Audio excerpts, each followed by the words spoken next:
everyone. I'm a hot mess this morning. I'm tired. I'm messy, but let's get this done. This is RuPaul's Drag Race All-Stars, Season 5, Episode 3, Get a Room. And I want to start off by saying this season is so strong. I feel like we talked about that last episode, and then we kind of were like, oh, back to normal competition. And the performances are just so strong. All the competitors are amazing. And I struggled with this particular challenge because I think for me, I was a little unclear as to what their goal was, both in the main challenge and on the runway. The main challenge was this room. It's basically everyone says, basically the nightclub challenge from a couple seasons ago or last season. I'm all confused on where we are. I guess that would be 2 seasons ago. But it was like, is it the decoration of the room? Is it just the performance in the room? You know, so Michelle has repeatedly said things like, there's not jokes. And I don't think that that is the correct wording to use, because we'll get there, but Jujubee didn't really make jokes either. She said funny things with a great delivery, but they weren't really jokes. Like the thing about how, like, don't talk about my grandma or my mom or whatever she said was just a funny line. It wasn't really a joke any more than Miss Cracker saying, I haven't spoken to you for so long, to her grandchild. They're both just funny things. And so I feel like some of the feedback of like, you guys didn't have a lot of jokes to the Golden Gals Palace versus Jujubee. Now, I love Jujubee, so this is not a critique of Jujubee. It was more of like, I think my feelings about this episode is, I'm not sure I got it. I'm not sure I got what the judging criteria was, what they wanted, and because then we get to the runway and it's like a 3-in-1 look. A 3-in-1 look, so 2 reveals, to me says that a lot of the people that were sort of scored low didn't do it correctly, but I'm not sure what they wanted. Did they specifically want 3 wildly different looks with no connection between them? So is that why, I feel like if that's the case, then Blair was the only one who did 3 different looks where you genuinely would say those are completely disconnected. The 50s, 60s, 70s look. That I understand, but then I feel like everybody else did a kind of almost like a day to night thing, and I guess that was wrong. And so it's just all very confusing. So if you can explain it to me, hit me up in the comments. But I felt like there was a lot of inconsistency. Maybe what they were picturing in their mind didn't come to order. Anyway, let's get into this. Jujubee is winning my heart just as a character. She is fulfilling the role for me that Heidi was. I want to see her on her screen. I want to hear what she has to say. I want to sit next to her and watch the show while she gives me commentary. She is everything that I want in a RuPaul contestant. She's what Heidi in the Closet, Heidi Aphrodite, Heidi, all that was last season. Just a joy. Every time I wrote, I was like, Juju, my heart. Now, I've always loved Juju. I loved her in her season. I loved her on the train wreck that was All Stars 1. I love her now. That's always really nice to see. She has this effortless, and I love it. She's calling stuff out, and she doesn't really seem to be, there's a lot of drama this season. And I think it's because everybody's got something to prove. They're all eager to prove it. They're all eager to push their own narrative. They've all thought, this time I'm going to do it differently. And then other things, I'm taking an improv class specifically for people with anxiety. And one of the things they talk about is just being really in the moment. And when the train derails where you think it's going, you go with it and be like, this isn't what I'm expecting, but let me be present in the moment. And I feel like all of them their trains are derailing, and they're like, no, I refuse to go with the train, and I'm going to drag it back by force. And of course, you can't have all these people doing that. So Jujubee is winning my heart. I still think Shea Coulee is the strongest competitor, but I'll tell you what, if Jujubee, I'm really liking Jujubee. Anyway, they put him into groups. my point is, and this is not hate, I am not saying Alexis is a bad person. Alexis is getting very distracted by Cracker. This whole thing about like, well, you didn't apologize. She did apologize. We saw her apologize to Anjana. It wasn't the greatest first statement. It wasn't the great follow up. But I believe it. I can just visually see when Cracker's being confronted. I can see the wheels turning. I can see how upset she is. I'm okay with it. She shouldn't have said what she said. It wasn't the right timing. She really put her foot in her mouth. She apologized for it. She has since continued to apologize. And when Alexis kind of comes at her, she's like, hey, I'm trying to listen. So it's starting to kind of look like Alexis is bullying her. But the biggest point is Alexis is getting distracted from her own competition to focus on Cracker. And that is such a huge mistake for any competitor to make. It happens every season. It's what happened last season with Britta. And to be clear, if you watch my reviews, as soon as Britta said she was sorry and backed off, I was like, hey, I'll give her another chance. So I hear a lot about the fans being really toxic. I personally don't ever message someone. I would never want someone to hurt themselves, even with Sherry Pie. That was a terrible situation that needs to be dealt with. I didn't send messages to them either. Anyway, and I think there's a lot of emotions in the fandom, blah, blah, blah. I'm just going to say it. So anyway, Alexis is getting distracted by Cracker. Jujubee nails it. That's what I wrote Jujubee, my heart. Is because Jujubee, Alexis is like, oh, this is my first language. And she's like, not your first language. Okay. And Jujubee's a little bit like, I think there's mind games going on. I think Alexis is unwise to say that she's going to get rid of someone. I'm just saying that from the point of view of, we saw what happened when someone comes out and says, I'm going to send the strongest home, I'm going to do this or that, is that they put a real target on their back. So, and the fans don't like it. I'll said it before, say it again. I watch All Stars to watch wonderful drag. I don't want to see top competitors going home because you're playing Survivor. I know it's allowed by the rules. I'm not crazy about it.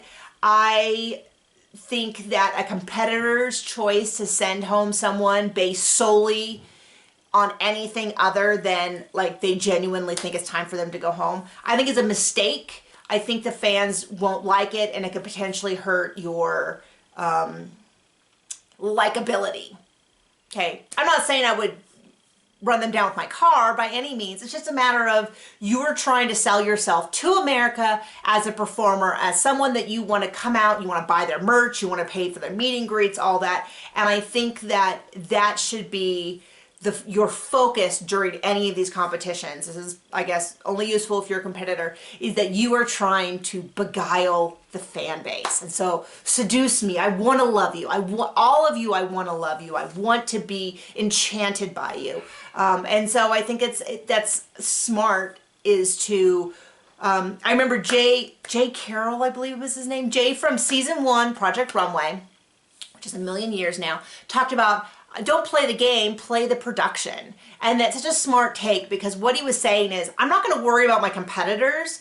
I'm going to worry about my camera-to-camera interview, because that is how, when editors put together these episodes, they are looking for footage that they can tell a nice story. Someone has anxiety, conquers anxiety. They are unsure of themselves, they learn to be sure of themselves. They want a nice character arc that brings you back episode after episode, and they can only use what they have on camera. So I would always say, don't waste your time yapping to everybody else. Be authentic to the production in those interviews, because then they have these great, I mean, that's what Jujubee's not bothering to turn to her friend. She turned to the camera, and I loved her for it. So, anyway, they do these rooms. I don't understand why Blair and Mayhem are worried about Cracker. They're like talking about it, and I was like, why are you wasting your time talking about Cracker? But I guess it fit the narrative. It was probably like a 10-second clip, and they had spent 15 minutes talking about everything else, and then that popped up. But it's definitely showing, Alexis just keeps coming back to Miss Cracker, and it's like, Alexis, you focus on yourself. Like, this is a hard enough competition. If you've got your eyes on somewhere else, your eyes aren't on the prize. Anyway, this is what I mean by being a little confused by the room. So is it about the room design? Is it about the concept? I loved how into it Michelle was, but I kind of felt like, should the goal be what room Michelle really wants to be in? Should it be the most cohesive product? Was it the pitch? I'm not totally sure what they were judging on. I didn't think any of the rooms were bad. I didn't think any of the rooms were great.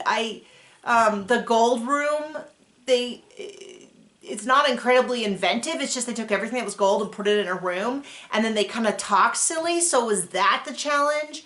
And then, like I said, they talked about how the Golden Gals didn't have many jokes, but they praised Alexis and Jujubee, but they didn't really have jokes either. They weren't jokes. They were just funny tones of voice and things like that. So I kind of was a little lost on if it was just that they found Jujubee delightful. I found her delightful as well. But this critique of like, well, you didn't have, or like this idea of like B. Arthur was using some of Sophia's, and it's funny, I've been watching Golden Girls. There's a great YouTube series from the Writers Guild of America that talks to writers, and I'm a writer, so I'm crazy about this, and I've been watching all of the writers from Golden Girls and Frasier and shows like that talk about Happy Days, how they put together the shows, and Cheers and all that, Wings. So it's kind of funny that they're talking about Golden Girls, and I went to college with a guy whose grandparents wrote on Golden Girls. Anyway, but you know, they're like, oh, well, you said Sophia's lines, and I'm like, okay, I noticed that as well, but I figured since Sophia wasn't there, she was adopting her mom's. It was just, it's not that I think the judging was a shambles so much as I normally feel like I understand what they want, and I feel like they had an idea of what they wanted and they didn't deliver it. So I don't know. So there you go. I was a little lost, even when they were like, oh, the gold room is the winner, but Jujubee is the winner. I was like, okay, I thought Jujubee did great, but you know what I mean? And then it wasn't like one of them fumbled, and it was just kind of, I was really confused. I almost felt like they put Shay in the bottom just to have an exciting moment. I don't know. And then the same goes for the runway. A 3-in-1 look with 2 reveals. As near as I can remember, Jujubee and Blair were the only, and maybe Cracker, I don't know, I can't read my notes, were the only 3 that did 3 separate disconnected looks, which apparently is what they wanted. But when you say a 3-in-1 look, and what I mean separate disconnected was you couldn't see look 2 and look 1, and you couldn't see look 3 and look 2. You could really believe that they changed outfits between, whereas things like India's outfit was so connected. But once again, I watched them and I wasn't totally sure what they wanted.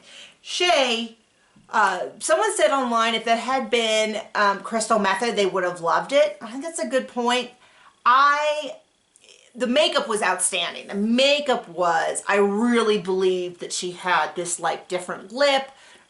It was so inventive. It was so interesting. The acting that went with it was so great. And they didn't like it, and I found that confusing. And it reminded me of, I believe it was an episode of, with Trixie, I think it was one of the episodes where they reviewed their old looks.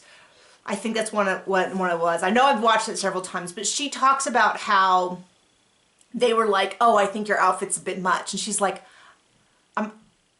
I have a dick. Like, this is, I don't know what you are expecting of me when you say this is all much. It's drag. It's all too much. Of course it's, you said dripping with flowers, so I'm dripping with flowers. You think it's too much? That's just a weird, it's drag. Like, I don't know where you're going with this. We're all 7 feet tall and gigantic, and I forget how big these drag queens are until you see them next to someone out of drag, or when you see them next to like an average person and you're like, oh my gosh, it's like someone just in Photoshop just stretched them out because they're taller, they're wider, they're higher, they're bigger, they're 8 foot tall. It's crazy. I think of them as being like my size. Anyway, my point is I found it weird. I found it weird that they were like, that they put Shay in the bottom. I just didn't get it. Maybe they didn't want to, I don't know. I wrote OMG next to it when they put Shay in the bottom. I was just so confused. And then they had, I love Monet Exchange. I was so excited to see her. And then I felt like the lip sync was kind of lackluster. And I thought, I kind of feel almost, Evie's was really good, but I kind of felt like all of them were just turned down a little bit. And a lot of people are talking about Jujubee. You can hear my dogs if they're going out for the morning. A lot of people were talking about that they thought Jujubee would throw it, but I don't know why. I mean, $10,000 is a lot of money. I don't know why Jujubee would throw it. And they said, well, she didn't really know the words. I guess I'm not a good lip sync person. I always kind of watch the lip syncs. And unless they're like a Charlie Hyde level or like you're both going home level, I don't, or it's like the other side, it's an Evie or a Naomi like doing crazy Matrix backbends. I don't really have a strong opinion. It's just not my area. So, but I just kind of felt like they were just not bad, just okay. Like they're not the kind of, like they're not going to be making any cuts of like best lip sync ever. So I found the whole episode. It wasn't a bad episode. I just was confused by it. Am I alone? It's fine if I'm alone and you're like, girl, you just know what you're talking about. You're, you know, hopefully you don't call me an idiot, but that's totally fine. Hit me up in the comments, explain it to me. I don't have to know everything. I'm just kind of sharing that it wasn't a bad episode, but I was a little confused by the judging criteria. And maybe it's because they're just all so good that they one little thing stood out for them. But let's talk about Untucked. So loved hearing Jujubee talk about being clean and sober. I feel based on what you hear in sort of the drag news that discussing the bar environment and how it affects your work is really important, especially when we hear the jokes. And you hear it a lot, maybe, I don't know if everyone who watches is familiar, but mommy culture is definitely about like mommy's juice and wine and all that. And it can feel like we've, there's a certain level of acceptance that everybody's doing it and everybody's doing drugs. And I don't know about the drag scene. I can only repeat what I hear other people talking about.